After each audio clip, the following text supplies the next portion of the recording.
Charleston, South Carolina in the spring of 1827 was a city of contradictions. The cobbled streets glittered with wealth. Grand carriages carrying society's most powerful families passed rows of townhouses and gardens heavy with jasmine, but beneath that veneer of refinement lay shadows, poverty, enslavement, corruption, and whispered scandals that most preferred to ignore. It was in this world of polished appearances and hidden sins that Reverend Josiah Pendleton lived, preached, and ultimately betrayed his own family. Pendleton had once been a respected figure. As minister of the White Chapel in St. James Parish, he preached fiery sermons on sin, salvation, and obedience. His congregation admired his eloquence and moral certainty. But behind the pulpit's authority was a man plagued by weakness. Pendleton drank more than was proper, gambled when he thought no one was watching, and worst of all had acquired debts that spiraled beyond his ability to pay. Charleston's merchant elite were not forgive creditors, and for a man who depended on reputation, public disgrace would mean ruin. It was desperation that drove him into the orbit of men far more ruthless than himself. Among Charleston's inner circle of power were Judge Thaddeus Calhoun, the physician, William Pritchard, Edmund Rutland, and Charles Drayton, names that carried weight, respect, and beneath the surface a quiet fear. They were men who prided themselves on their secrecy. To most, they appeared as pillars of society, but in truth, they were predators bound together by mutual complicity.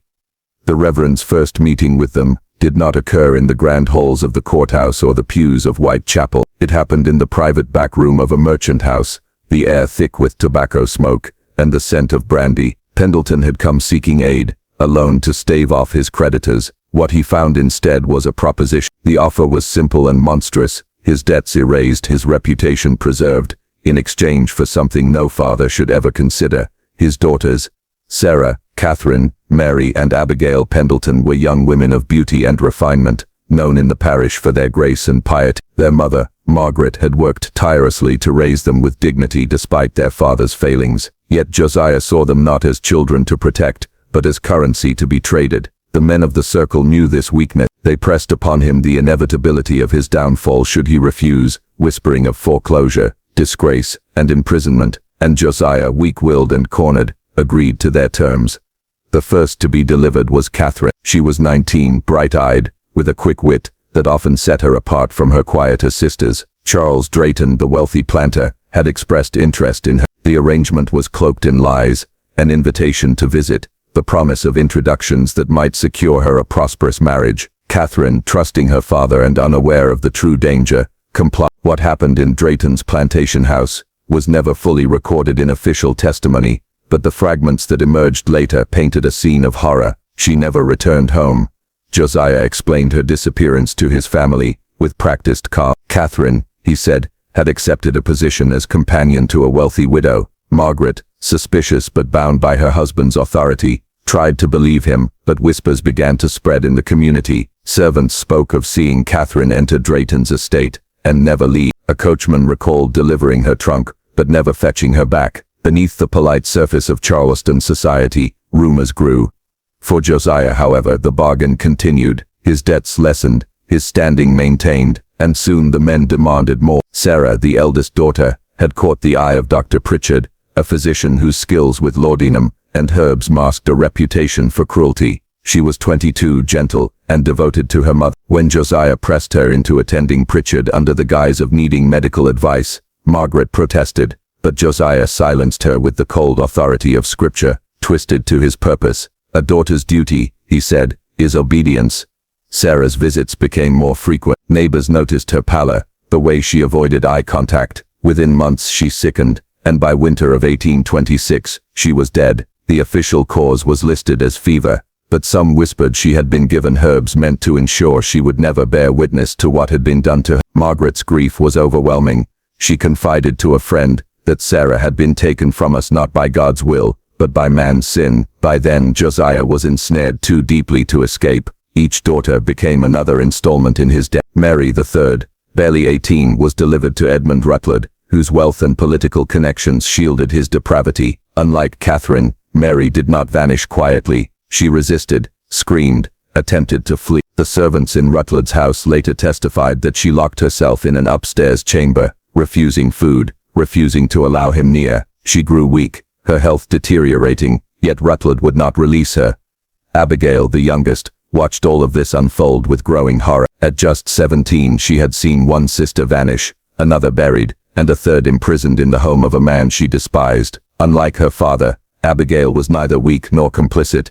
She began to confide in outsiders, telling fragments of the truth to a young journalist named Thomas Brennan. Brennan was an Irish immigrant, skeptical of Charleston's elite and unafraid of scandal. What Abigail told him would soon ignite one of the most explosive exposures in the city's history. But before the articles, before the public outrage, there was the private betrayal that marked the true death of the Pendleton family. Margaret, who had endured Josiah's failings for years, finally confronted him. In the dim parlor of their house, lit by the weak glow of a single oil lamp, she demanded answers. Where was Catherine? What had happened to Sarah? Why had Mary not returned? Josiah, cornered, admitted enough to shatter her. He spoke of obligations, of threats, of the necessity of sacrifice. Margaret's cries carried through the house. Servants later recalled her weeping as though her heart had been torn from her chest.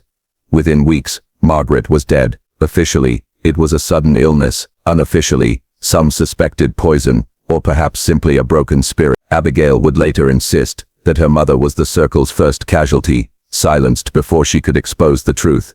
By early 1827, Charleston buzzed with whispers, too many daughters missing, too many strange deaths. The names of Drayton, Rutland, Pritchard, and Calhoun hovered in conversations that stopped abruptly when outsiders approached, and always, behind the scenes, the figure of Reverend Josiah Pendleton loomed, a father who had bartered the lives of his own children to save him. The story might have ended in silence, as so many stories of power and abuse do, if not for Abigail. Her determination to resist, to expose, to fight back, would set events in motion that no one could stop. But in those first months of 1827, as spring bloomed over Charleston's manicured gardens, the Pendleton family was already destroyed.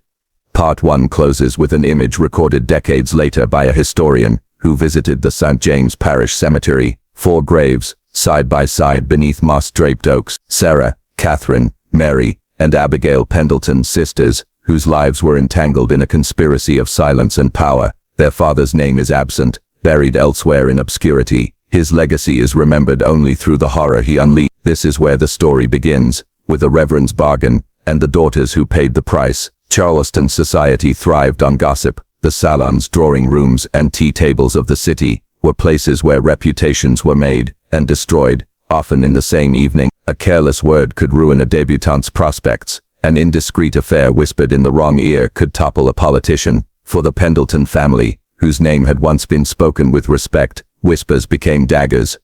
By the spring of 1827, questions swirled about the Reverend's household. Catherine had vanished without explanation. Sarah lay in her grave, her death too sudden, too convenient. Mary was said to be residing with the wealthy Edmund Rutland, though no one had seen her in months. Abigail remained at home, attending her mother's funeral with a face hardened far beyond her years. The contradictions were glaring. How could a minister's family, once paragons of propriety, now be a nest of scandal and sorrow? Some neighbors believed the Reverend cursed, that God himself was punishing him for secret sins. Others suspected more earthly explanations. The servants knew more than they said. In the kitchens and stables of Charleston, stories circulated freely about Catherine's screams on the night she was taken, about Sarah's fearful visits to Dr. Pritchard, about Mary's refusal to leave Rutland's upstairs chamber. But when asked directly, most lowered their voices and turned away. To accuse men of such standing was dangerous.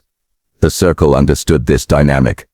Power did not just protect them from prosecution, it silenced their community. Judge Calhoun presided over the very courts that might have heard accusations. Dr. Pritchard's patience depended on him for survival. Drayton's wealth bought him influence, and Rutland's political ties ensured sympathy from officials. They could not be touched, at least, not openly, but there were cracks. Abigail Pendleton was the first. Though only 17, she bore herself with a determination that unnerved those who tried to dismiss her. She had been her mother's confidant, and with Margaret gone, Abigail inherited not just grief, but fury. She began to document events, dates, names, overheard remarks. In the quiet of her room, she wrote down everything she knew about the circle, keeping her notes hidden beneath a loose floorboard. To Abigail, memory itself became a weapon. It was during this period that she first encountered Thomas Brennan, a young journalist working for the Southern Patriot. Brennan had gained a reputation for digging into stories others avoided. He had written about corruption in the shipping trade,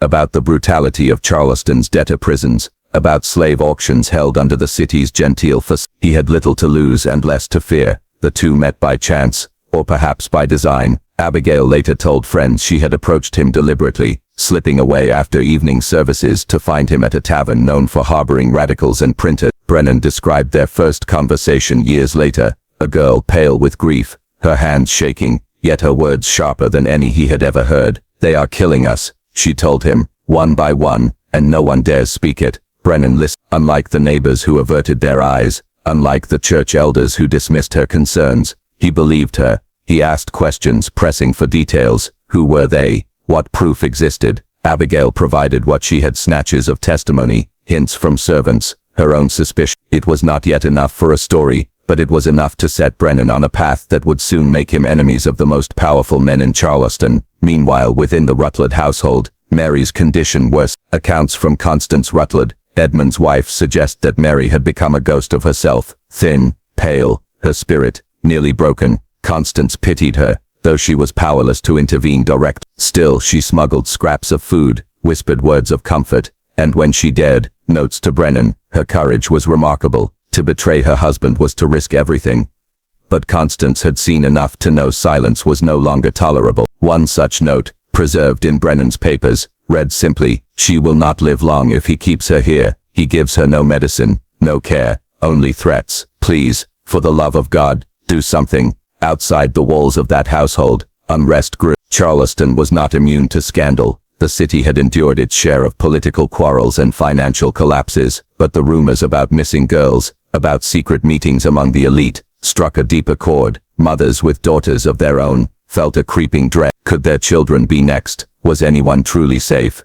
By late April, the circle was on edge. They had controlled Charleston's whispers for years, but now those whispers were growing louder, slipping into print through subtle editorials and vague accusations. Anonymous letters appeared in the Southern Patriot hinting at a shameful commerce among men of influence. No names were given, but everyone in society speculated, and in private gatherings, Brennan's questions were noted. Men saw him lingering outside courthouses, speaking with servants, scribbling in notebooks. The circle began to consider him a threat. Josiah Pendleton, too, felt the walls closing in. He continued to preach on Sundays, thundering against sin and immorality, even as his congregation eyed him with suspicion. Attendance at Whitechapel began to decline. Parishioners whispered about his daughters, about the mysterious money that had suddenly erased his debt. He lashed out from the pulpit, condemning gossip as the devil's work, but his rage only fueled suspicion. In his private letters later discovered in a boarding house where he spent his final years, Josiah wrote of torment. He feared exposure, feared judgment, but never admitted guilt. Instead, he cast himself as a victim, forced by circumstance and powerful men,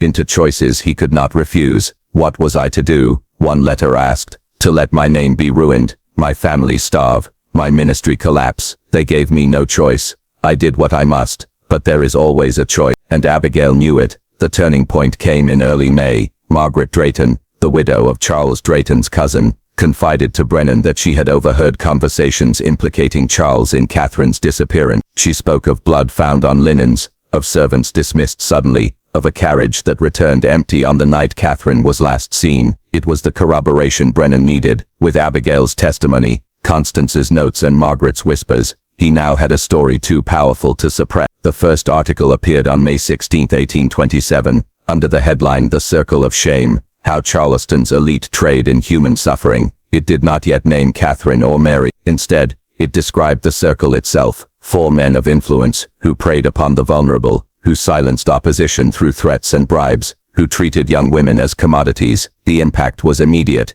Charleston erupted in debate. Some dismissed the piece as slander. Others demanded investigations. The Southern Patriot's editor received both bribes and death threats within days. But Brennan and Abigail were undeterred. They had more to reveal, and each installment would tighten the noose around the circle. Inside the Rutland house, Edmund raged. He locked Mary's chamber door and swore no one would see her alive again. Constance begged him to relent, but he struck her, warning that her betrayal would mean her death as well. Still, she persisted in smuggling word to Brennan, even as the danger grew. For Josiah, the articles were a nightmare. Though his name was not yet printed, the implication was clear. He tried to dissuade Abigail, pleading with her to stop before it destroyed them all, but she refused. "It ends now," she told him. "One way or another it ends." Thus the stage was set for the next confrontation, one that would push the scandal from whispers and print into the very streets of Charleston. For the circle, the walls were closing. For Abigail, the fight had only just begun. Part 2 closes with a question,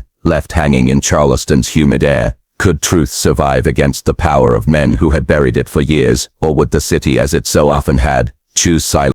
The circle strikes back. The first article in the Southern Patriot had struck Charleston like a thunderclap. Printed on May 16, 1827, its words spread through drawing rooms and taverns alike, carried on the tongues of merchants, preachers, enslaved servants, and matrons who normally avoided the filth of scandal. For a city so bound to its notions of reputation and hierarchy, the accusation that 4 of its most prominent men were engaged in a secret commerce of human suffering was unthinkable, and yet the people thought of little else. The men implicated, though not yet named, were quick to act. Charles Drayton denounced the article as malicious slander. Edmund Rutland raged in private, pacing the halls of his great house, his voice echoing through its shuttered rooms. Judge Calhoun dismissed the report from the bench, claiming the press had been seized by radicals intent on destroying order, and Dr. Pritchard, whose white coat gave him the aura of authority, scoffed at any suggestion of wrongdoing, insisting that his profession placed him above suspicion. But the public was not so easily pacified. The next article, published only days later, revealed Catherine's fate in grim detail: her delivery to Drayton's household, the sudden silence that followed, the blood-stained linens, Margaret Drayton's testimony, all laid bare in black ink. Charleston society gasped. Catherine was no longer a nameless girl lost to rumor. She was a daughter of a minister, a sister, a neighbor, a young woman of flesh and blood who had been consumed by the circle's appetite. For Abigail, the moment was both vindication and agony. Her sister's suffering, once confined to whispers, was now carved into the public record. Brennan's words gave Catherine a voice stronger in death than she had been allowed in life, but it also meant Abigail's own name was whispered across the city. The minister's daughter who accuses, some said with pity, others with contempt. Doors that had once opened to her closed abruptly, invitations ceased, even allies urged caution. The circle's retaliation was swift. Margaret Drayton, whose testimony had been crucial, found herself besieged. Anonymous letters warned her to retract her claims or face ruin. Her servants were dismissed by mysterious order, her household reduced to silence. One night, returning from evening prayer, she was set upon in the street by masked men who left her bruised and bleeding. She survived, but the message was clear: to speak against the circle was to risk one's life. Inside the Rutland mansion, Mary Pendleton's ordeal worsened. Constance, in her notes smuggled to Brennan, described the house as a prison. Windows shuttered, doors locked, servants ordered never to speak of the girl upstairs. Mary had grown so thin she could scarcely rise from her bed. Fever took her often, accompanied by delirium in which she called for her mother, for Catherine, for Abigail. Edmund visited her not with medicine or comfort, but with threats. "If they print your name," he told her, "you will die for it, and so will your sister." Constance herself bore the weight of his suspicion. He accused her of betraying him, of feeding Brennan lies. She denied it, knowing discovery would mean her death. Her letters grew more urgent, more desperate. "If you do not act," she wrote, "she will perish here. Her eyes no longer see hope. I fear she welcomes death as her only escape." Abigail read those words in the dim candlelight of her small room, her hands trembling. The decision before her was cruel. Publish more, risk Mary's life, and perhaps save others, or remain silent and watch her sister vanish into obscurity. She chose publication. "If Mary dies," she told Brennan, "then let her death mean something. Let it tear their mask away." The second article named names: Drayton, Rutland, Pritchard, Calhoun, all listed as members of the circle, their methods described, their victims hinted at, their hypocrisy exposed. The city erupted. Crowds gathered outside the Patriots' offices, some cheering, others demanding the presses be burned. Drayton threatened suit, Calhoun thundered of treason, Pritchard declared it medical persecution, and Rutland, he barricaded himself inside his home, Mary still captive upstairs. Abigail's father, Josiah Pendleton, could no longer hide behind piety. His parishioners, reading the articles, connected the dots. Their minister's debts erased, his daughters vanished, his wife dead, all too coincidental. The white chapel empty. Where once he had commanded a congregation, he now preached to rows of empty pews. He begged Abigail to relent, to retract. She refused. Their exchanges grew bitter, their bond shattered. On May 27th, Charleston reached its breaking point. A crowd assembled outside Ruttle's Iron Gate. At first they were men, merchants, sailors, apprentices, stirred by Brennan's words, but by afternoon, women joined them, wives, mothers, daughters, horrified at the thought of what Mary Pendleton endured. They demanded to see her to prove she was alive. Ruttle sneered from a window, refusing. The sheriff, sympathetic to the circle, claimed no grounds for entry, yet the crowd did not disperse. It grew. By evening, torches flickered in the humid air, voices rose, no longer whispers but cries of outrage. Finally, in a surge of fury, the gates buckled. Men and women poured into the courtyard, forcing open the doors. Constance led them to the locked chamber upstairs. There they found Mary rail-thin, pale, her eyes sunken. She could not stand. She whispered only a single word when they entered, Abigail. The sight silenced even the loudest doubters. They carried her out into the torchlight, past Edmund Ruttle's sputtering denials, his face twisted with rage. Constance followed, clutching her shawl, her secret betrayal now evident. The people had seen enough. Mary was taken to the Presbyterian hospital, where doctors confirmed her condition: starvation, fever, internal injury from desperate attempts to prevent conception. She hovered near death. The papers printed every detail. The scandal was no longer rumor. It was flesh, bone, and blood. The circle began to collapse. Charles Drayton, cornered by mounting accusations, was found in his study on June 2nd, with a pistol in his hand. The note he left proclaimed innocence, but shame had overcome him. His suicide fed the frenzy. Edmund Ruttle, arrested days later, hanged himself in his cell. His final words, scrawled on the wall, railed against conspiracies and persecution. Dr. Pritchard was taken in chains, only to be found dead within a week. Poison, though none knew whether self-administered or arranged. Only Judge Calhoun remained, cold, calculating. He turned on his fellows, providing testimony in exchange for immunity. He portrayed himself as coerced, blackmailed, a reluctant participant. Few believed him, but his cooperation spared him the news. He left Charleston soon after, vanishing into Texas obscurity. For Abigail, the storm was both triumph and torment. The circle was broken, its members dead or disgraced, yet the cost was unbearable.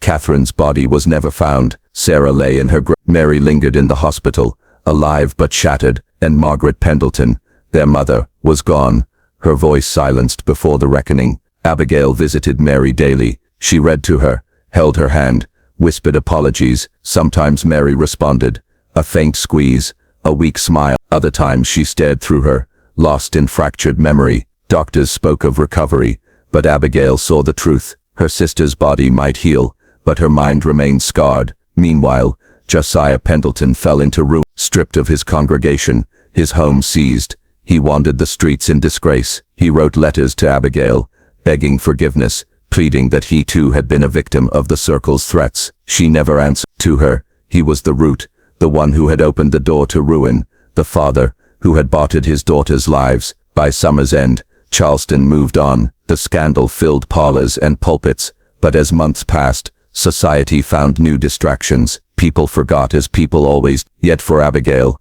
forgetting was impossible. Each grave, each hospital visit, each lonely evening, with her journal, reminded her that silence had cost too much. Thus she resolved, their story would not vanish into dust. If Charleston would not remember, she would make the world remember. Ashes of the circle. The city of Charleston prided itself on resilience. Hurricanes had toppled ships in its harbor. Fires had blackened entire districts. Yellow fever had carried away hundreds in weeks. Each time, the city rebuilt. Its merchants reopened their counting houses. Its society resumed its rituals. So too with Scan. By the autumn of 1827, the furor that had once gripped every street corner had begun to fade, not because the events were less grave, but because fatigue dulled the appetite for horror. The circle, once a cabal of untouchable men, was no more. Drayton and Ruttle lay in their graves by their own hands. Pritchard's body had been buried quietly at night, his name stricken from the rolls of the city's medical societies.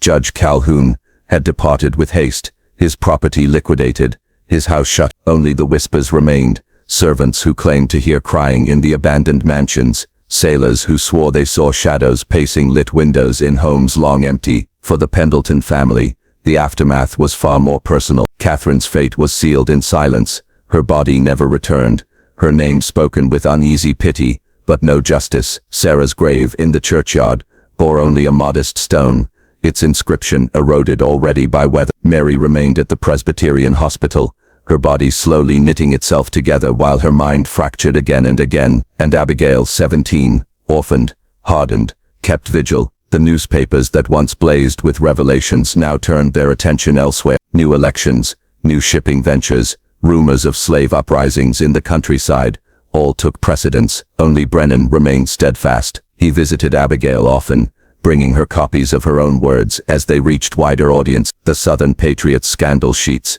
had been reprinted in Philadelphia, in New York, even in London. Your sisters are not forgotten, he told her. Not while ink remains, but fame is a double edge. With notoriety came menace. Brennan received threats, scrawled in a rough hand, "You will hang like Ruttled." Strangers followed him through the markets. His editor urged him to leave Charleston for his own safety, yet he refused. "I owe her my pen," he wrote in a private letter, meaning Abigail. "She has given more truth than I could ever invent." Meanwhile, Josiah Pendleton, the disgraced reverend, dwindled before his daughter's eyes. No pulpit would have him.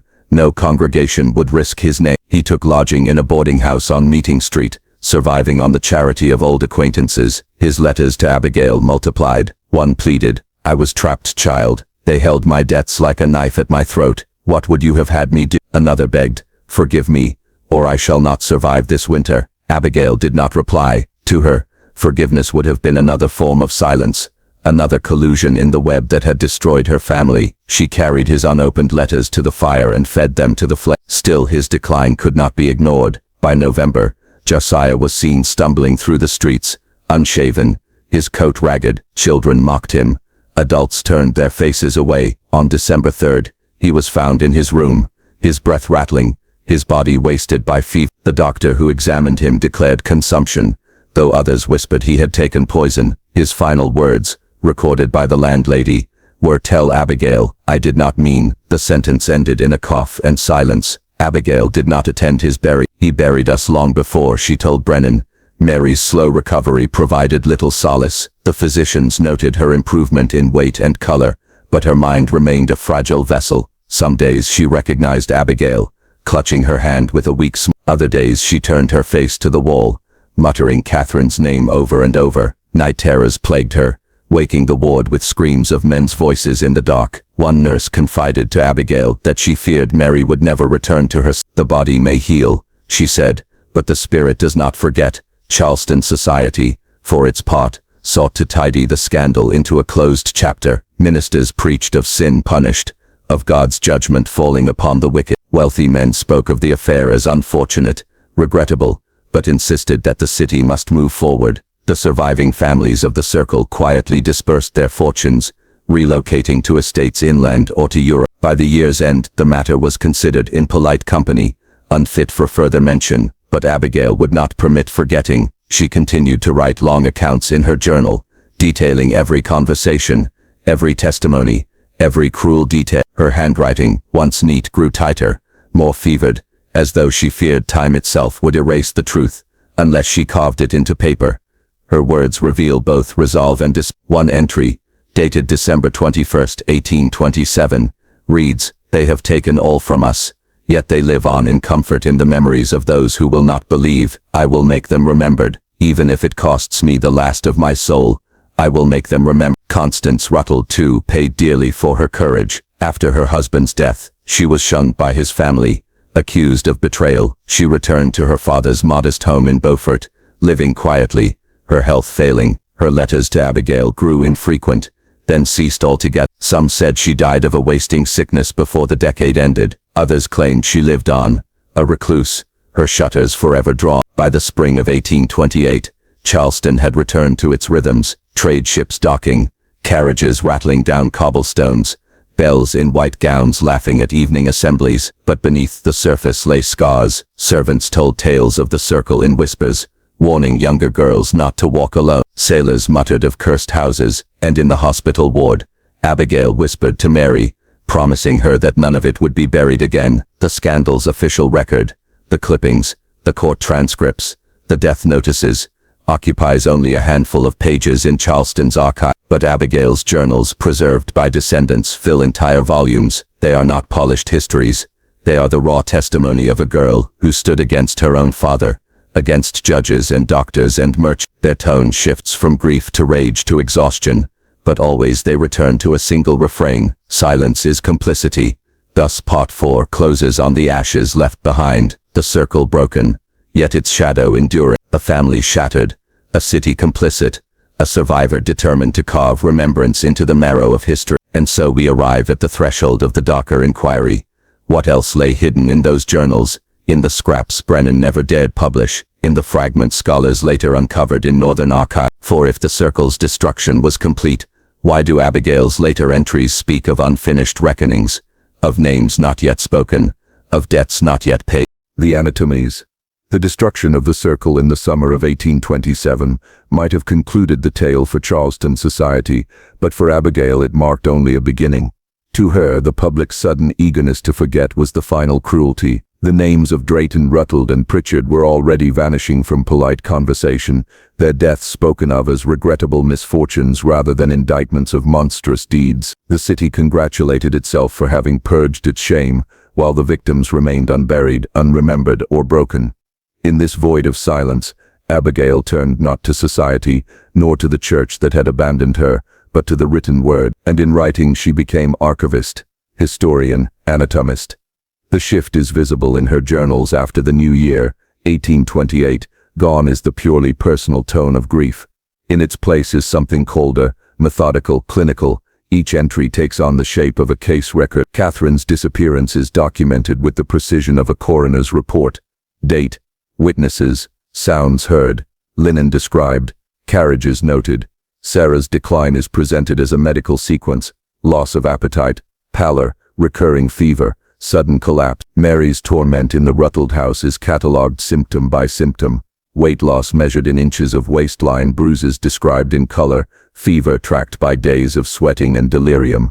The language is chilling in its restraint. Abigail no longer writes as a sister, but as an examiner dissecting a specimen. One entry reads, subject, MP, presented with extreme emaciation, sunken cheeks, tremors of the hand, scars upon the inner thigh consistent with repeated violation, respiratory irregularities at night, dreams audible, crying for the deceased sister, CP. This transformation did not emerge from imagination alone. Brennan, aware of Abigail's resolve, began supplying her with material. From physicians sympathetic to reform, he obtained handbooks of anatomy, treatises on women's medicine, and foreign journals describing the study of hysteria and melancholia. Abigail consumed these with fierce concentration. She began to model her observations on their format, blending the personal with the scientific. The result was unprecedented, the story of her family not told as lament or sermon, but as a series of case studies in hereditary ruin, social corruption, and medical atrocity. Abigail's journals from this period reveal another haunting realization: her family was not alone. Through whispers, through Brennan's interviews, through servants who risked speaking, she learned of other girls delivered to the same men, daughters of debtors, orphans placed into care, enslaved girls taken without record.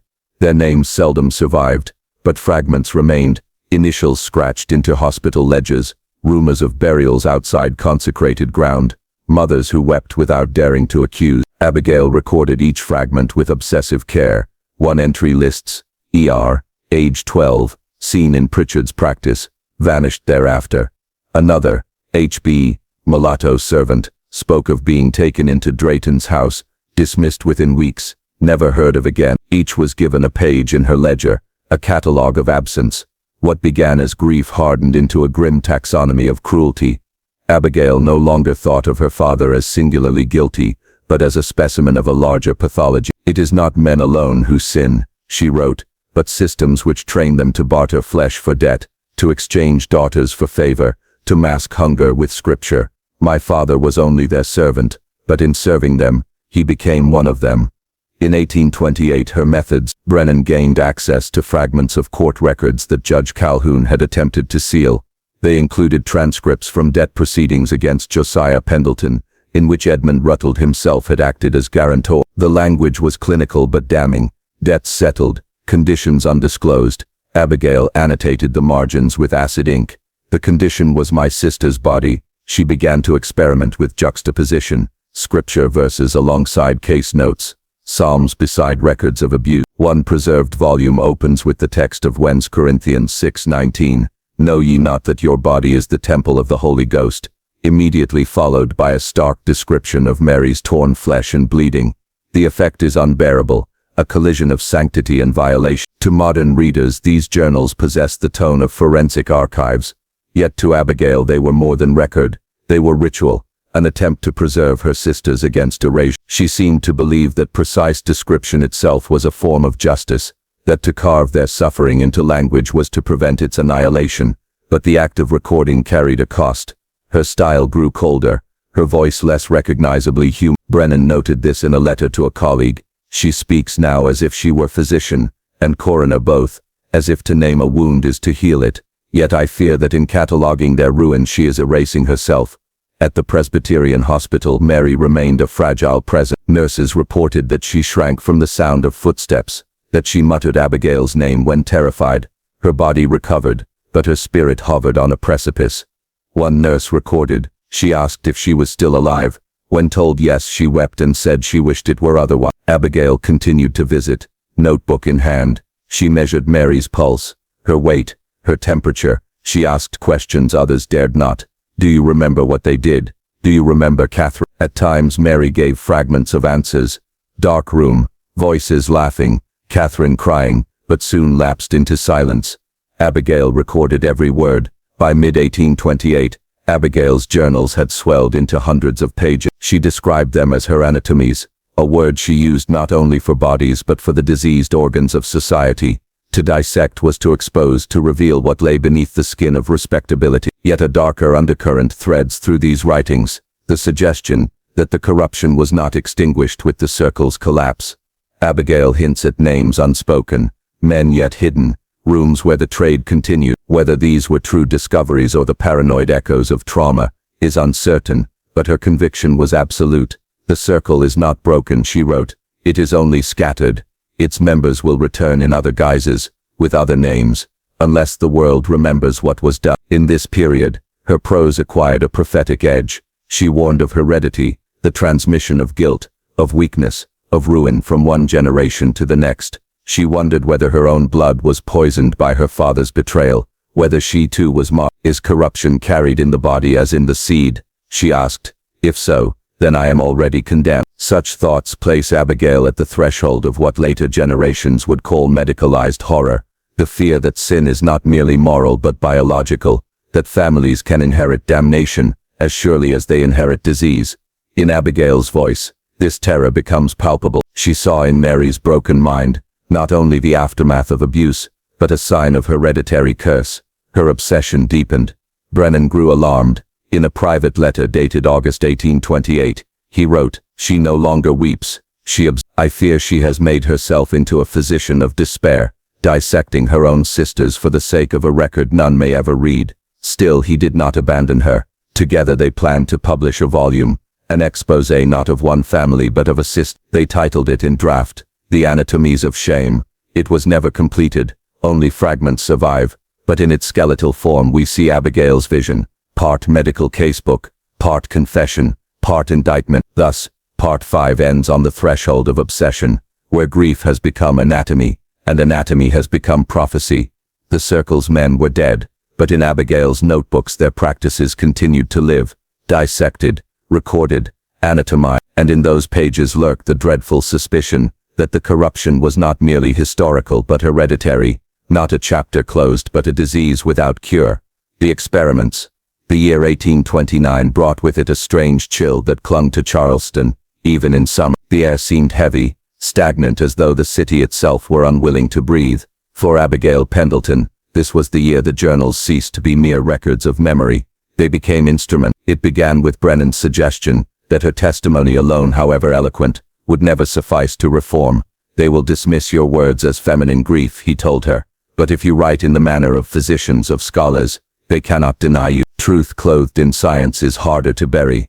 Abigail, already half possessed by the discipline of observation, embraced the charge. She began to study not only her sister's wounds but her own. Each sleepless night, each tremor in her hands, each fainting spell she experienced was logged in clinical detail. Pulse rapid after dream, she wrote on June 4th. Hands cold despite warmth of room. Visual distortions, shadows lengthened beyond proportion, possible hysteria, or proof that corruption spreads through bloodline.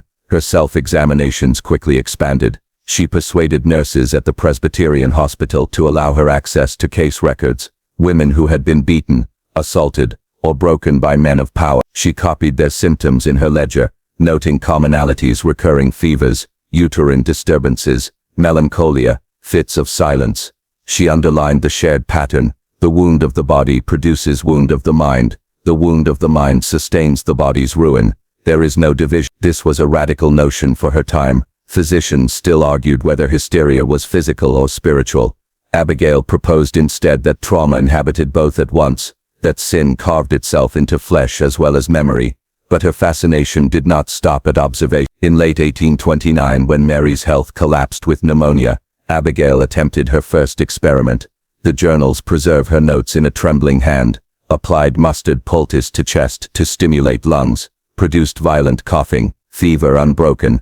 Applied cold compresses to head, temporary relief. Decline resumed. Mary died within days. To others this was tragedy. To Abigail it became data. She listed the sequence of symptoms, the remedies attempted, and the precise moment of cessation. 3:14 a.m. January 12th. Respiration C. Eyes glazed. Lips cyanotic. Pulse absent. Subject expired in sister's arms. Cold words for a sister's death. Yet beneath the restraint the grief is unbearable. One passage, scrawled between clinical lines, breaks the mask. I pressed my ear to her chest, begged her not to leave me. She did not answer. She will never answer again. Mary's death deepened Abigail's conviction that memory alone was insufficient. If the world wished to dismiss women's pain, she would carve their torment into the language of science. They cannot silence measurements. A scar speaks louder when recorded with calipers. By 1830, her journals show a disturbing shift toward what she called experiments of witness. When servants whispered of girls who had suffered in silence, Abigail sought them out. Some came willingly, eager to speak. Others were persuaded by Brennan's assurances. Abigail did not violate them, but she did question, observe, and record with a clinical detachment that unsettled even her allies. One surviving case reads, Subject, E, age approx 14, reports violation by guardian, observed wasting of flesh, tremors, rapid pulse, uterine bleeding irregular, emotional response, avoidance of eye contact, startled by loud sound. Hypothesis, early trauma alters development irreversibly, possible hereditary transmission. It is difficult for the modern reader to confront these passages.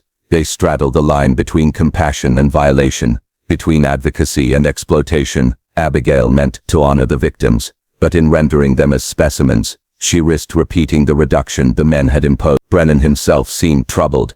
In a surviving letter he wrote, "She does not weep for them, only records. I fear the science has devoured her soul, yet without her, who would preserve the truth?" Her interest in heredity sharpened during this period. She scoured foreign texts, noting experiments in Europe that linked deformity to intermarriage, melancholia to tainted blood. She began to suspect that the corruption of the circle was not merely moral but familial, that generations of southern families bound by debts and intermarriage were producing what she called diseased lineages. Her notes grow strange here, filled with genealogical charts, lists of surnames, rumors of stillbirths, deformities, madness in prominent houses. Is sin a contagion, passing from father to son, mother to daughter, or is it bred into the very seed, as inevitable as eye color? She asked. In the winter of 1830, she conducted her most unsettling experiment.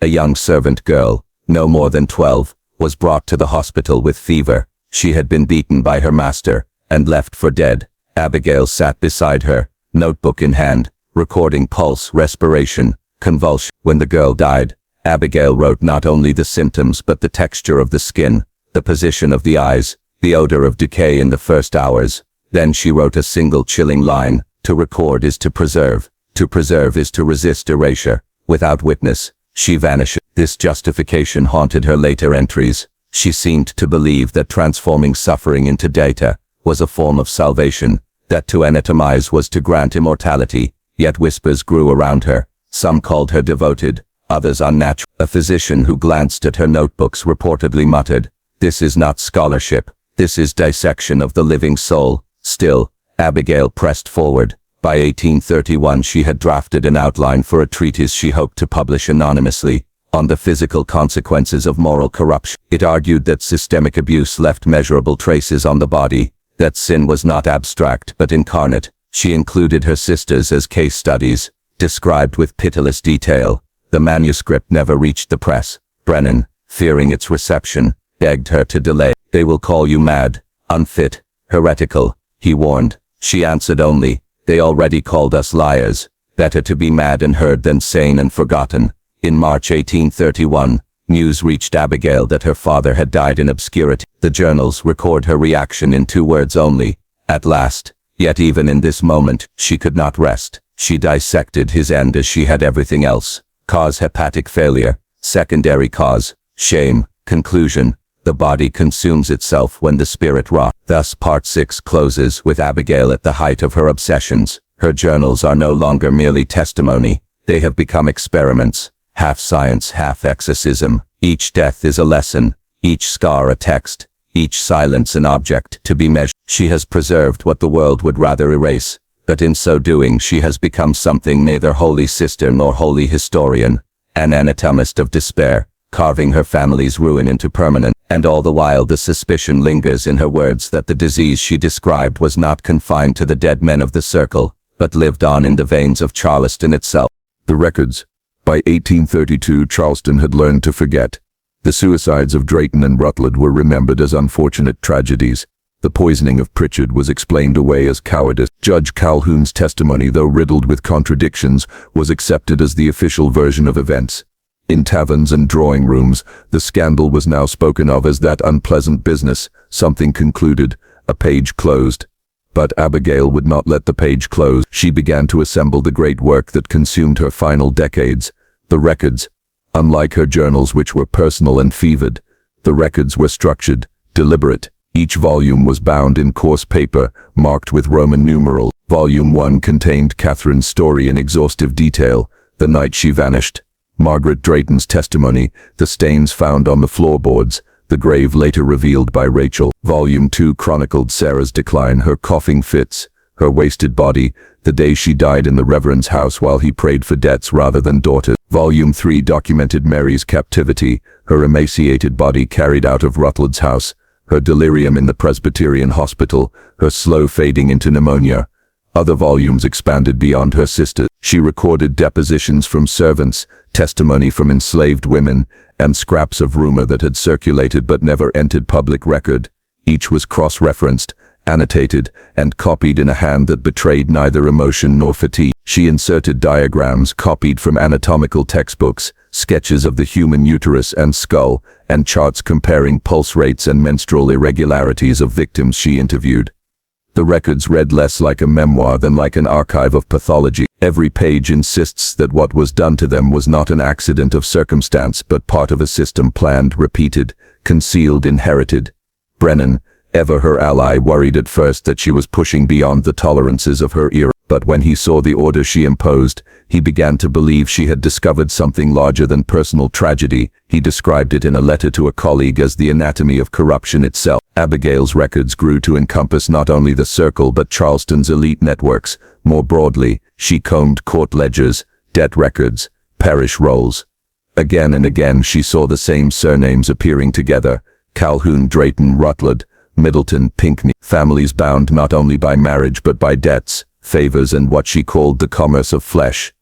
One particularly haunting chart survives, a family tree inked in red, showing marriages across 3 generations of Charleston's leading houses. Beside certain names she wrote single words: madness, stillborn, melancholia, consumption. It reads less like genealogy than diagnosis. Abigail believed the scandal of 1827 was not unique, but emblematic of something hereditary, a rot that ran through Charleston's bloodlines. They thought themselves lords of virtue, she wrote, but their daughters were coin, their sons weak and dying, their houses filled with whisper. Sin breeds itself as surely as bone. The records preserve voices rarely heard elsewhere. In one deposition, a laundress recalled finding bloodied linen smuggled out of a plantation house. In another, a freed woman confessed she had been forced to nurse a child conceived by one of the circle's men, a child drowned at birth. Abigail copied these testimonies with unflinching precision, appending her own reflections only sparingly. Her methodology grew more rigorous. She labeled each testimony with a date, the informant's initials, corroborating evidence if available. She experimented with classification systems, grouping cases by age of victim, by social class, by medical consequence. She began to resemble less a grieving sister than a proto-sociologist, mapping an epidemic of exploitation, but the records also carry an unmistakable undertone of obsession. Between clinical entries appear fragments that betray sleepless nights. They walk the corridors. I hear Catherine's steps. I see Mary's eyes. At times she feared her own mind was breaking beneath the weight of memory. She noted her hallucinations as symptoms. January 5th. Awoke to sound of weeping. Source not found. Possible auditory distortion, or else a voice. By 1833 her house was lined with shelves of these volumes. Visitors recalled stacks of manuscripts, labeled with neat numerals, rising like gravestones in her parlor. Some grew uneasy at her zeal. It is not natural to live among the dead so closely, one neighbor remarked, but Abigail refused to relent. Charleston will bury them again if I do not, she told Brennan. The soil of this city is quick to cover sin. My task is to keep it unearthed. Brennan proposed publishing selections, but Abigail resisted. If they are released in fragments, they will be dismissed. The whole must stand or nothing. Yet the whole was monstrous in scope, thousands of pages too vast for any printer to risk. Still, rumors of her archive spread. Some whispered that she had invented half of it, that her grief had driven her to madness. Others feared she possessed too much truth, that her volumes might destroy reputations still powerful. She was approached more than once with offers of money to hand over the manuscripts, offers she refused. The danger grew real in 1834 when her house was broken into. The intruder rifled her shelves but fled before taking anything. Abigail recorded the incident with unsettling calm. They know I keep their names. They wish to silence the record, but the record will survive me. Indeed, preservation became her obsession. She began copying her volumes in duplicate, sending some to Brennan, some to sympathetic clergy in distant parishes. She hid fragments in the bindings of hymnals, in the walls of her house, in the margins of almanac. To read her records today, at least the parts that survived fire, decay and suppression, is to enter a chamber of voices, silenced elsewhere. One reads not merely the story of the Pendleton sisters, but of dozens of unnamed women, their sufferings etched into paper with the same merciless clarity as anatomical drawings. Yet the records are more than archive. They are indictment, prophecy. Abigail's hand grows sharper as the years pass. She warns of consequences yet to come. The children of these men will wither, their houses will rot, their graves will sink, and the city that protected them will one day choke on the memory. To her the records were not simply history, but judgment, written in ink as indelible as blood. Thus Part 7 stands as the culmination of Abigail's transformation. From grieving daughter to meticulous chronicler, from witness to archivist, she had created something Charleston could not forget, unless it destroyed her to bury the work. The circle was gone, but its shadow persisted, bound in the hundreds of pages Abigail left behind. And in those pages, preserved like anatomical specimens, the suffering of her sisters and countless others refused to die. The confrontation. By the spring of 1835, Abigail Pendleton had become both a rumor and a threat. Within Charleston's polished parlors, her name was whispered with derision, the mad sister, the archivist of shadows. Yet behind the ridicule lurked unease, for the families who had once ruled unchallenged now knew she held volumes heavy with their secret. The confrontation began not with words but with fire. On the night of May 14th, Abigail awoke to the scent of smoke. Her neighbors later testified that sparks leapt from the shutters of her study, shelves blackened, bindings curled. But by some miracle, or perhaps by Abigail's foresight, only one cabinet of manuscripts was consumed. The rest she had already dispersed. Her diary for that night is barely legible, ink warped by water. They came for the records. They will come again. I have hidden what cannot be burned. I will not cease. Brennan arrived at dawn, his hands blistered from carrying volumes from the flames. He urged her to flee the city, to place the records in safer hands, but Abigail refused. If I leave, she told him, the city wins. My sisters will vanish again. Their voices belong here, not in exile. The attempt at destruction emboldened her. For the first time she began to read her findings aloud in small gatherings. first to the servants who had aided her, then to congregants in outlying parishes. Her words spread like fever, tales of young girls bartered for debts, of men who called themselves gentlemen while poisoning their wives, of a reverend who counted virtue as currency. At one such gathering, an old woman reportedly rose and cried, "I knew Kath." She walked past my window, and then she was gone. Others murmured, others wept. Abigail's voice cracked but did not falter. They buried her in silence, she said. We will not be silent. Her enemies could no longer dismiss her as a grieving eccentric. She had become dangerous, a woman wielding memory as weapon. Charleston's leading families convened quietly. Surviving letters hint at their anxiety. If her papers are published, ruin follows. The girl has gone too far, she must be stopped. Plans were made not only to discredit her, but to unmake her entirely. The confrontation reached its height in August 1835, when Abigail was summoned under pretense of parley to the home of Judge Calhoun's son. Brennan, suspicious, accompanied her. What transpired is recorded in Brennan's latest statement. They welcomed us with civility, yet it was civility of wolves. They asked that she surrender the records, saying the scandal must not be revived for the sake of the city's peace. Abigail replied, "There is no peace while graves are unmarked, and daughters forgotten." They warned her of consequences. She answered only, "I have already buried more than you can threaten me with." It was then that a younger Drayton cousin, pale and trembling, confessed before them all that he had once seen Catherine led into the house of his uncle. His words fell like a hammer in the chamber. Abigail seized upon them instantly.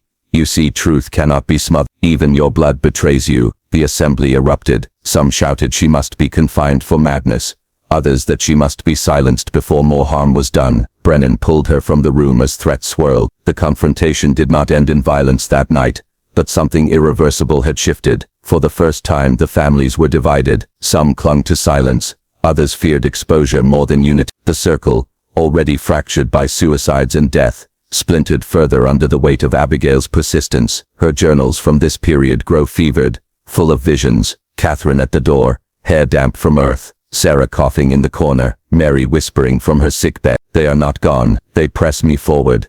Yet alongside these visions is clarity sharper than ever before. She began drafting public pamphlets, plain-spoken indictments addressed not to scholars but to ordinary Charlestonians. "You have eaten bread baked with their suffering," she wrote. "You have walked streets built with their silence. Will you not name the sin that sits at your table?" Some pamphlets circulated before being confiscated. One survives in a Charleston archive, its edges singed. The Reverend preached debt, and his daughters were pained. The judge condemned crime, and his wife was poisoned. The doctor swore healing, and his hand delivered death. You sit in pews beneath their names engraved on brass. Wash your hands if you can, but the stain will not depart. The pamphlet caused a sensation. Apprentices whispered it in workshops. Washerwomen recited fragments by riverside.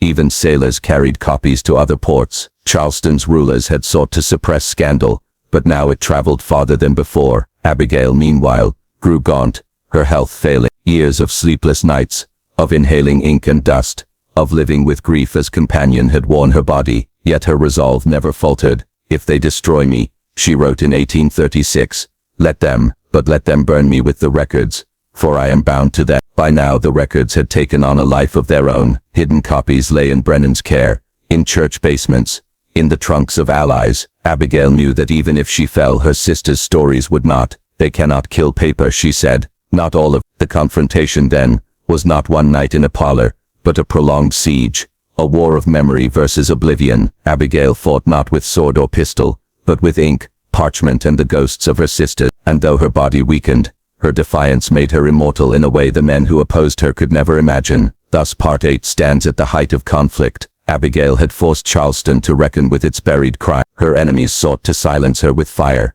threats and ridicule, but she answered with records, with pamphlets, with voices carried from beyond the grave. And though her life would not stretch many more years, the confrontation had already tipped. The circle of men was broken, their lineage tainted. What survived were Abigail's words, smoldering still like coals beneath ash, ready to ignite again when the city least expected. By the late 1830s, Abigail Pendleton's campaign had begun to consume her as surely as fire consumes tinder.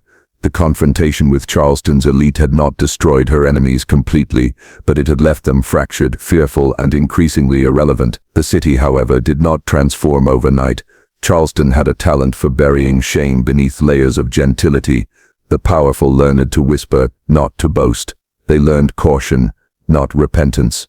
Abigail had forced a reckoning, but victory came at a terrible cost. Her journals from 1836 and 1837 are scattered, written in an uneven hand. In one she confesses, "There are days when I hear Catherine calling and I rise to answer, only to find the room empty. There are nights when I wake certain that Mary is at the foot of the bed, her breath rasping, her eyes accusing. The records are heavy, heavier than flesh, heavier than sleep."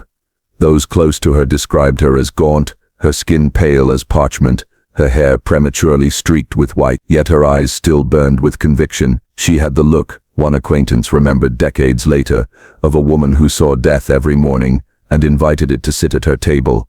The collapse began quietly, almost imperceptibly, in her own body. Persistent coughs became hemorrhages. Fevers came and went, leaving her weak but restless. Doctors prescribed bleeding, mercury, laudanum, remedies as cruel as the sickness. Abigail endured them all with a kind of grim patience, as though pain were a companion she no longer questioned. But worse than the physical torment was the solitude. Brennan, her steadfast ally, was growing older, his own health failing. By 1838 he had retreated from public life. Abigail noted bitterly in her diary, "The last soldier lays down his sword, and I am left to guard the field alone." Charleston society, ever eager to outlive scandal, treated her with a mixture of fascination and contempt. Some pitied her as a tragic figure, the sister who could not let go. Others mocked her obsession. At soiree, young men would toast Miss Pendleton and her ghosts, while their companions laughed. It was safer to ridicule her than to confront the truth she carried.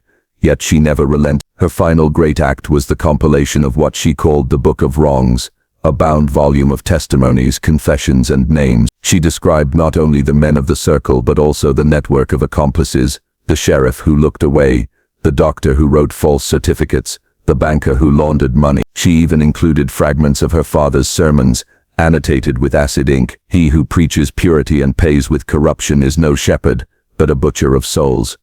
This book she entrusted to Brennan shortly before his death, and he kept it sealed as she instructed, with orders that it be published only after her passing.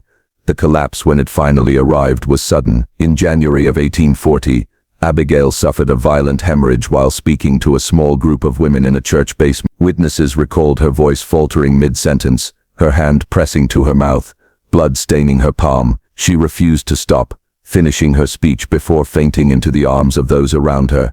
She survived but barely. Confined to her bed for months, she continued to write in shaky script. One of her last coherent entries reads, "The body crumbles but the records stand. If my voice fails, let the paper speak. If my hand trembles, let the grave speak. Charleston will not silence the dead." Visitors noted that she seemed to live half in the present, half among the departed. She spoke of Catherine, as though she had just stepped out of the room. She wept over Sarah's cough as if it still rattled the air. She prayed with Mary, who had been gone more than a decade. In the spring of 1841, a fire destroyed a portion of Charleston's waterfront. Among the ruins was a warehouse rumored to contain records of debts and transactions tied to the circle. Some whispered it had been deliberate, an attempt by Abigail's enemies to obliterate what remained. But by then Abigail herself had already made such efforts futile. She had scattered copies of her work across the state, entrusted to ministers, missionaries, even strangers she believed could be trusted more than kin. Her collapse then was not the erasure of her cause, but the collapse of her mortal strength. By autumn, she was confined permanently to her home, tended by two women who admired her courage. She grew thinner, weaker, her voice reduced to whisper, yet her eyes still flared when the circle was mentioned. "They thought they had power," she murmured once, "but we had truth. Truth outlives power." On November 3, 1841, Abigail Pendleton died at the age of 30. The cause listed was consumption, the era's blanket word for tuberculosis, but those who knew her said she died of exhaustion, of grief carried too long, of fighting battles too great for one body. She was buried beside her sisters and mother in St. James Parish Cemetery. A plain marker bore her name, with the inscription chosen by Brennan before his own death. She fought for those who could not fight for themselves. In the months following her passing, the Book of Wrongs surfaced. Brennan's associates delivered it to sympathetic editors, who published excerpts under the incendiary title "The Price of Silence." Charleston convulsed again. Though most of the men named were already dead or disgraced, the revelations rekindled debate, forced the city to acknowledge wounds it longed to forget. But even as the word spread, so did the myth of Abigail herself. Stories multiplied, that her ghost lingered near the lightning-split oak, where Catherine was buried, that her voice was heard in the chapel where Josiah once preached, that on storm nights her figure was seen walking the cemetery, keeping vigil over the graves of her sisters. Charleston, which had mocked her in life, began to venerate her in death. To invoke her name became a way of signaling defiance against hypocrisy. Women whispered her story to daughters as warning and inspiration. Beware the Reverend's bargain, remember the Pendleton sister. Yet for all this, silence still crept back. By mid-century, the scandal was spoken of less. Families rebuilt their names. New generations displaced the old, but the graves remained, weathering storms, resisting erasure. And every so often, someone, scholar, reformer, seeker of dark histories, would find their way there. And remember, Abigail's collapse was not the end, it was the threshold. Her body yielded, but her records endured. The collapse of flesh was matched by the endurance of ink, and in that endurance, she achieved what her enemies feared most: permanence. The Reverend who had bartered his daughters, the circle who had thrived on secrecy, these were men who expected to be remembered as pillars of Charleston's greatness. Instead, their names survive as warnings, bound inseparably to scandal and shame. Abigail ensured it. History often favors the powerful, but in Charleston, 1827, and in the years that followed, history bent toward a woman who refused silence, who collapsed under the weight of truth, but carried it far enough that others could take it up. The collapse was hers, the legacy was ours. The legacy, when Abigail Pendleton was lowered into the ground beside her sisters in the late autumn of 1841, it might have seemed to those in attendance that the long story of that family had reached its end. 4 women, Catherine, Sarah, Mary, Abigail, each carried away in their turn by cruelty, neglect, or the slow fire of grief. The Reverend Josiah, the father who bartered them into ruin, lay elsewhere in an unmarked pauper's grave, unvisited and unmourned. By outward appearance the tale was complete, but history has a habit of refusing closure. Abigail's Book of Wrongs, published after her death under Brennan's careful stewardship, did not simply record the circle's atrocity, it preserved their methods, the texture of their corruption, and above all, the testimony of the women they had wronged. Readers at the time described the volume as unbearable to continue, yet impossible to put down. Clergymen thundered against it from pulpits, accusing Abigail of spreading indecency from beyond the grave, yet others, especially women, passed it hand to hand, reading by candlelight as though decoding forbidden scripture. The book reached beyond Charleston. Copies appeared in Savannah, Richmond, Philadelphia, and even Boston. For Northern reformers, it became proof that the Southern aristocracy was not merely a system of exploitation built upon enslaved labor, but upon the bodies of its own daughters as well. For Southern women, it became both a mirror and a weapon. Here was a sister who had refused silence, who had written names in ink instead of whispers, but Charleston itself was eager to forget. The old families, those who remained, worked diligently to reshape memory. By the 1850s, the scandal was spoken of as a singular tragedy, exaggerated by a hysterical woman. The Pendleton case, they called it, as though one family's collapse could be cordoned off from the larger structure of abuse. The city that once mocked Abigail now discredited her, repackaging her defiance as derangement. Yet memory has ways of returning. In 1872, a generation after Abigail's death, a young teacher from Columbia, named Ellen Whitmore, stumbled upon a weathered copy of The Price of Silence in a parish library. Shocked by what she read, she began gathering testimonies of women in her own community. She wrote in her diary, "What was true of Charleston cannot have been unique. There are circles everywhere, cloaked in respectability. They thrive in shadows. Abigail lit one candle, we must light more." Her words marked the beginning of a second wave of remembrance. By the 1880s, women's rights activists throughout the South invoked the Pendleton sisters as symbols of both victimhood and resistance. They carried wreaths to James Parish, laying them at the 4 graves, and published essays in newspapers linking the scandal to broader reforms: inheritance rights, protection for widows, consent in marriage. Charleston, again, resisted. City officials dismissed the graveside ceremonies as agitators' theater. They mocked the notion that the old scandal should guide modern law. Yet quietly, laws did begin to shift. In 1891, South Carolina passed statutes tightening the conditions of guardianship for young women, citing the abuses of past generations as justification. Though no one dared name Josiah Pendleton in the legislative chamber, his shadow loomed there nonetheless. By the turn of the 20th century, the Pendleton story had become folklore. Travelers spoke of a ghostly figure wandering beneath the lightning-split oak at Drayton's abandoned plantation. Locals claimed that on storm nights voices could be heard near the graves in St. James, a chorus of weeping that swelled and subsided with the wind. Children were warned not to wander after dusk, lest the Pendleton daughters take you to join them. Scholars of the early 1900s, fascinated by the Gothic and grotesque, seized upon these legends. They wrote articles linking the Pendletons to European tales of sacrificed daughters, likening Josiah's bargain to ancient rites of debt and appeasement. Yet in doing so, they often stripped the story of its historical teeth, turning living tragedy into parable. It was not until the 1920s, on the centennial of Catherine's death, that historians attempted to restore the human scale. The women's suffrage movement, newly victorious, embraced the Pendleton sisters as martyrs of an earlier generation. At St. James Parish, beneath oaks dripping with moss, a plaque was installed bearing their names, and the inscription, "May we never forget the cost of silence. May we always speak truth to power."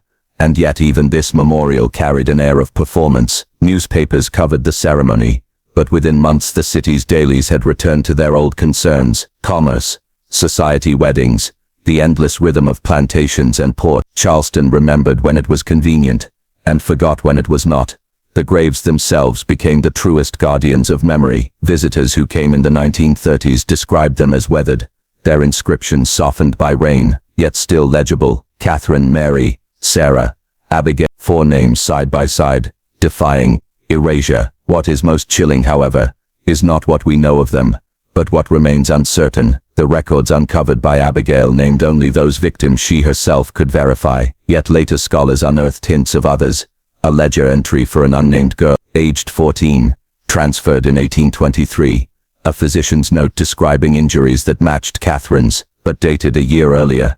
A letter from a planter complaining of the judge's appetite, insatiable, expensive. These fragments suggest that the circle's crimes extended beyond the Pendletons, that the sisters were merely the most visible casualties, and so the question lingers: how many graves lie unmarked beneath the Carolina soil, their names lost because no Abigail survived to speak for them? The story did not vanish with the 19th century. In the 1970s, amid new waves of feminist scholarship, the Pendleton scandal was resurrected. Yet again, professors lectured on it as an example of structural patriarchy. Activists invoked it at rallies as evidence that exploitation was not aberration but system.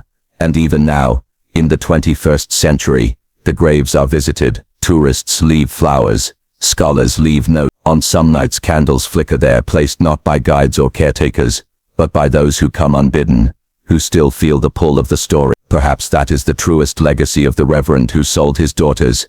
Not merely that he fell, not merely that the circle collapsed, but that silence could not hold. The women he thought to bury in shame became voices that outlasted him. Their names, carved into stone, ring louder than the sermons he preached. The warning they left is as sharp now as it was in 1827. Power cloaked in piety is often the mask of corruption. Silence feeds it. Resistance wounds it. Truth spoken even through blood outloves. And so when you walk among the graves in St. James Parish, pause a moment, listen. The wind in the oaks may sound like nothing more than leaves, or it may be Catherine, whispering of the night she was taken. It may be Mary, recounting the bitter herbs. It may be Sarah's cough, broken by laughter. It may be Abigail herself, urging you not to look away, because history does not end in the past. Patterns repeat, circles close, men in fine houses make bargains in secret, even now, and every silence, every debt, every bargain paid in suffering, waits for its witness. That is the legacy of the Pendleton sisters. That is why their graves still draw us, not for morbid curiosity, but for warning. And if you doubt that warnings can echo across centuries, consider this. In Charleston today, when storms move across the parish at night, lightning still splits the sky above the old oak, and those who walk too close swear they hear voices calling from the ground, not wailing, not pleading, but calling, clear as bells. Remember,